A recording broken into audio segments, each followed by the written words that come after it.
સરકાર મુસ્લિમો વિરુદ્ધ દેશમાં વકફ બોર્ડ બિલ અને સમાન નાગરિક સંહિતા લાગુ કરી રહી છે.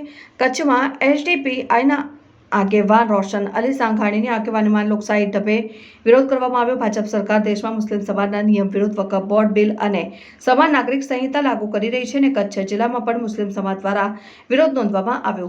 ભાજપ સરકાર દેશમાં મુસ્લિમ સમાજની પ્રગતિ રોકવા માંગે છે અને સરકાર મુસ્લિમોની આઝાદી છીનવા માંગે છે અને સરકાર વકફ બોર્ડ બિલ લાવીને વકફ બોર્ડ મિલકતોને જમીનો ઉપર કબજો જમાવવા માંગે છે અને વકફની જમીનોને અદાણી અને અંબાણીને વેચવા માંગે છે તેવું પ્રતીત થાય છે. સરકાર મુસ્લિમોના હિતોમાં આ કામ નથી કરતી પરંતુ દેશની જમીનને મોટું નુકસાન પહોંચાડી શકે તેવા બિલો લાવી રહી છે. ત્યારે એસડીપીઆઈ કચ્છ જિલ્લાના પ્રમુખ રોશન અલી સાંઘાણી વિરોધમાં નોંધાવતા જણાવ્યું હતું કે દેશમાં વકફ બોર્ડ બિલ અને સમાન નાગરિક સંહિતાની કોઈ જરૂર નથી. આ સરકાર ફક્ત દેશને ગુમરાહ કરી રહી છે અને દેશમાં બેરોજગારી અને મોંઘવારી વધી રહી છે. સરકારને લોકોના હિતો માટે કામ કરવું જોઈએ, ના કે અદાણી અને અંબાણી જેવા પૂંજીપતિઓ માટે કામ કરવું જોઈએ.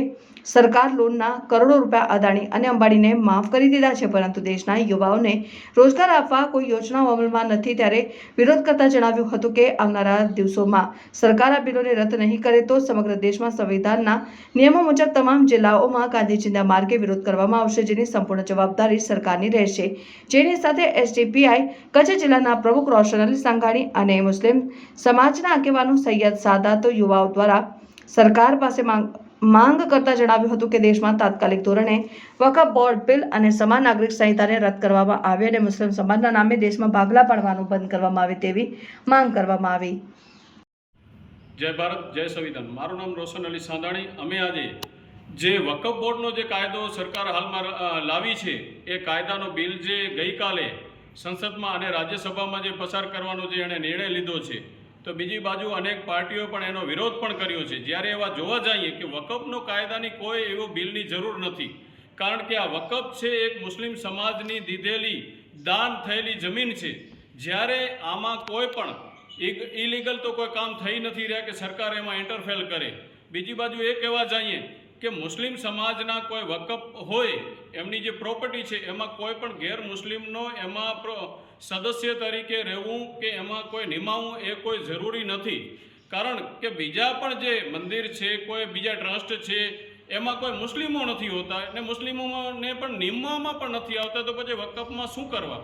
આનાથી સ્પષ્ટ થઈ રહ્યું છે ક્યાં ને ક્યાં કે આ મોદી સરકાર, અત્યારે આ ભાજપ સરકાર જે છે એ વકફની જમીનને હડપ કરીને ક્યાં ને ક્યાં અદાણી અંબાણીને ક્યાં ને ક્યાં વેચવા માગતી હોય એવું પ્રતીત થઈ રહ્યું છે.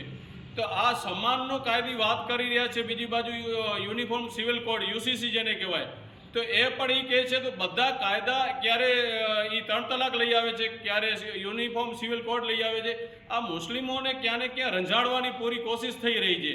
જ્યારે દેશમાં એક તરફ ભૂખમરો છે, બીજી બાજુ આરોગ્યની કમી છે, ત્રીજી બાજુ શિક્ષણની કમી છે, એક અનેક પ્રશ્નોથી ઘેરેલું છે.